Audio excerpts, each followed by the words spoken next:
Le numéro 2 de Renault, Patrick Pellata, annonce sa démission. Alors, voilà. dans l'affaire du scandale de l'espionnage chez le constructeur automobile, alors il y a les ventes en baisse, le salaire du PDG, les suicides chez Renault. Est-ce que ce n'est pas le moment pour Carlos Ghosn de partir? Alors, parce que ce n'est pas le moment, moi je m'en fous de ce qu'il ressent lui. Hein. Je constate, voilà, ce type est à la tête de cette entreprise. Est-ce que l'État doit demander son départ? Ah oui, mais il faut l'État actionnaire majoritaire de Renault. L'État dispose encore de 15% des actions et de 18% des droits de vote. Hein. C'était bien plus avant. Hein.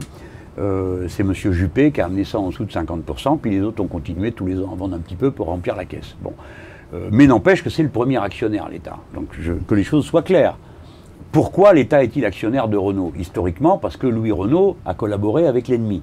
Et donc, à la Libération, on lui a confisqué les usines. On aurait pu les revendre, on aurait pu les donner. Pourquoi on les a gardées?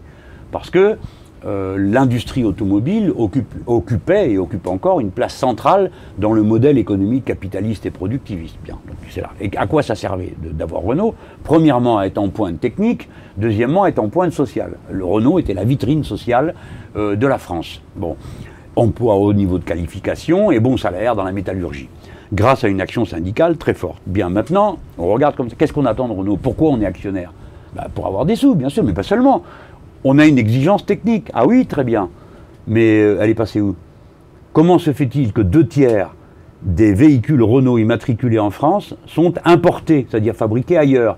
Où est donc l'excellence technique ouvrière dans notre pays si on permet que les bagnoles, on laisse que les voitures soient produites ailleurs, pour des raisons de dumping social et fiscal? Deuxièmement, quand on fait de l'innovation technique, je pense à la voiture, le modèle Zoé, on pense ce qu'on veut de la voiture électrique. Je trouve très intéressant qu'on l'ait appelée Zoé. Vous m'interrogerez une autre fois sur pourquoi. La première pile atomique s'appelait Zoé en France. Hein.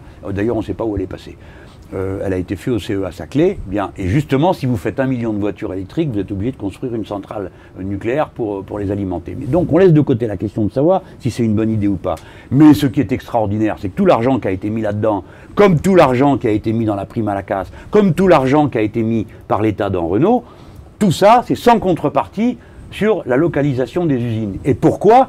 Parce que l'Union européenne a dit vous avez le droit de faire ça si vous n'imposez rien sur la localisation. L'Union européenne, cet antre de fous libéraux, a décidé qu'on avait le droit de jeter de l'argent dans une entreprise, mais qu'elle a le droit d'aller produire ailleurs et tout détruire en France. Donc il faut se passer de M. Ghosn parce qu'il n'est pas bon du point de vue de l'intérêt des Français.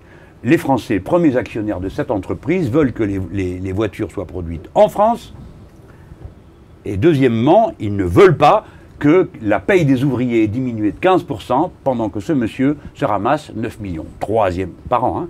Troisième élément, nous ne sommes pas d'accord pour que l'entreprise Nissan que nous avons remplumée, réorganisée, et maintenant, en quelque sorte, sa production ait été favorisée au détriment des usines Renault. Donc M. Ghosn n'est pas le bon PDG. Je pense qu'on doit trouver plus grand localisateur et patron moins cher que lui. Et puis surtout plus efficace.